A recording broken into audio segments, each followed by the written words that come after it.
The most dangerous financial trap in modern life isn't credit card debt. It isn't lifestyle inflation.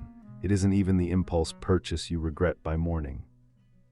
It's a savings account balance you've worked hard to build and trained yourself to protect. Here's the version of you this video is about. You set up automatic transfers. You've cut the subscriptions you didn't need. You live below your means without drama. 20% off the top every month without exception. When the number climbs, you feel something, not quite pride, but something close to it: control, safety, discipline. Every personal finance article you've ever read confirmed you were doing it right. You weren't wrong, you were just half right, and the half you're missing is costing you more than you've ever calculated. There's a concept almost no one talks about in wealth-building conversations, not because it's complicated, but because it quietly dismantles one of the most comforting beliefs disciplined people hold. It's called capital velocity, the speed at which your saved money transitions from storage into active generation. And here is the problem nobody says out loud. Most disciplined savers have mastered accumulation. What they've never learned is that accumulation without deployment isn't wealth building, it's wealth freezing. Your money isn't growing right now, it's solidifying. Think about a river in January. Every molecule of water is still there. None of it has vanished. The mass is preserved, the volume intact. But nothing is moving, no current carving new paths, no water reaching dry land downstream, no ecosystem being sustained. The river hasn't lost water, it's lost function. That's what your savings account looks like from the outside, even when the number climbs.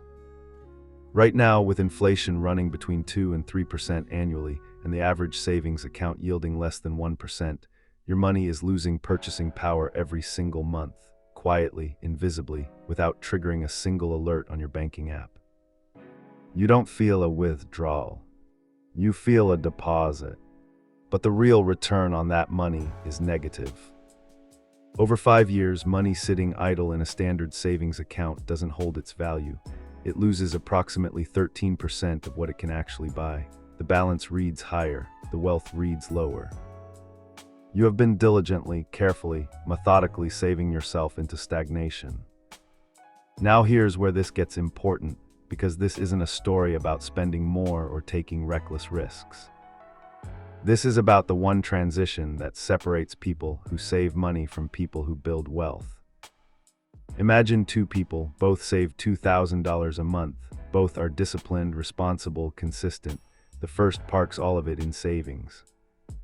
In 5 years, they have around $113,000 in nominal value, but only about $98,000 in real purchasing power after inflation does its work.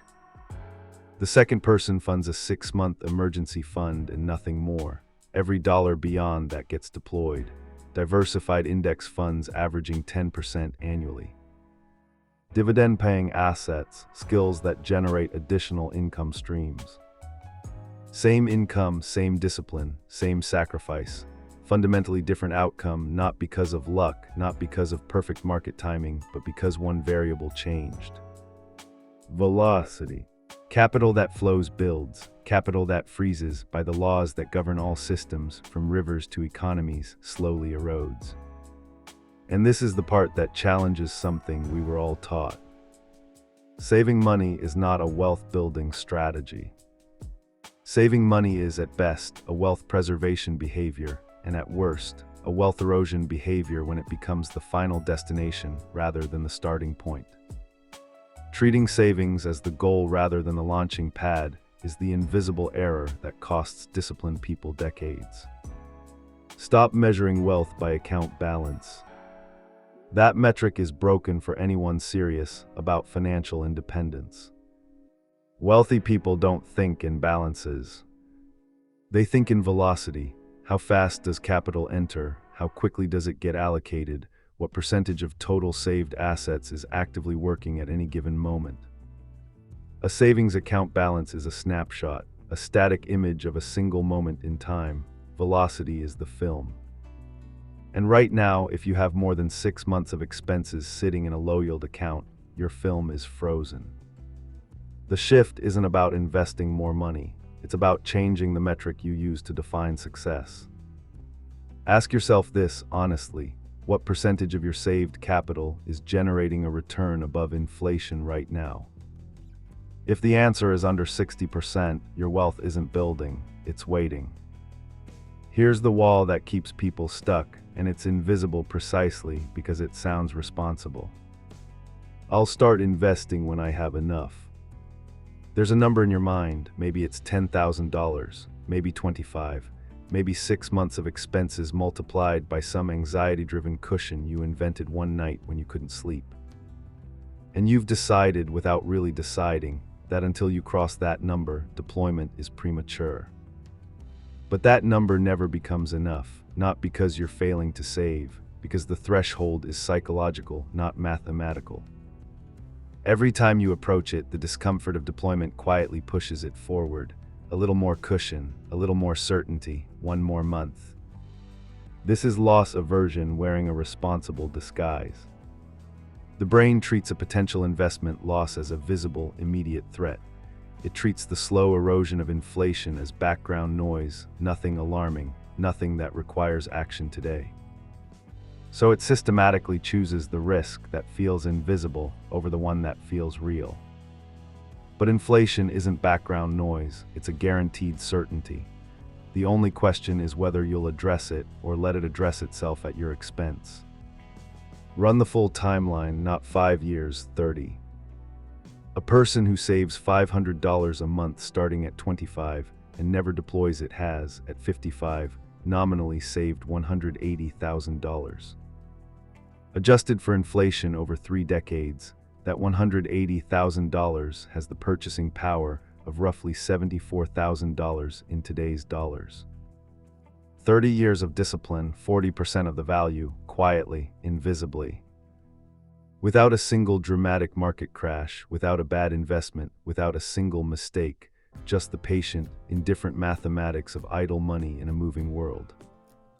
The same $500 a month deployed into the market from day one, using historical long-term averages, grows to approximately $1.1 million. Same income, same sacrifice. A gap of over $1 million generated entirely by one variable, whether the money moved. Here is the only number that matters from everything you've heard today. 60%. If less than 60% of your total saved capital, beyond your emergency fund, is actively working in income-producing assets, your wealth is frozen, not slightly underperforming, frozen. That doesn't mean abandoning discipline or chasing volatile returns. It means establishing a systematic deployment threshold. Every month after your emergency fund is fully funded, your excess savings have one job: find an asset, not eventually, not when conditions feel perfect, this month. Low-cost index funds, dividend-producing equities, real estate, skills that command higher market rates, a side business with a clear, calculable return. The vehicle matters far less than the behavior, the habit of deployment, practiced consistently, before the money has time to settle and begin to feel permanent. The wealthy don't hoard capital, they root it, they keep it in motion, not recklessly, deliberately. Every idle dollar is an empty seat, and empty seats don't generate returns. The frozen saver asks, how much have I accumulated? The wealth builder asks, what percentage of my capital is deployed right now? These are not the same question. They produce entirely different financial lives over every decade they're asked. Your discipline is not the problem. Your discipline is one of the most valuable things you possess. But discipline applied only to accumulation, without deployment, is a river that knows exactly how to fill and has completely forgotten how to flow. Identify your emergency fund threshold, lock it in. Then treat every dollar beyond that as capital awaiting an assignment. Give it one, consistently, before comfort convinces you to wait.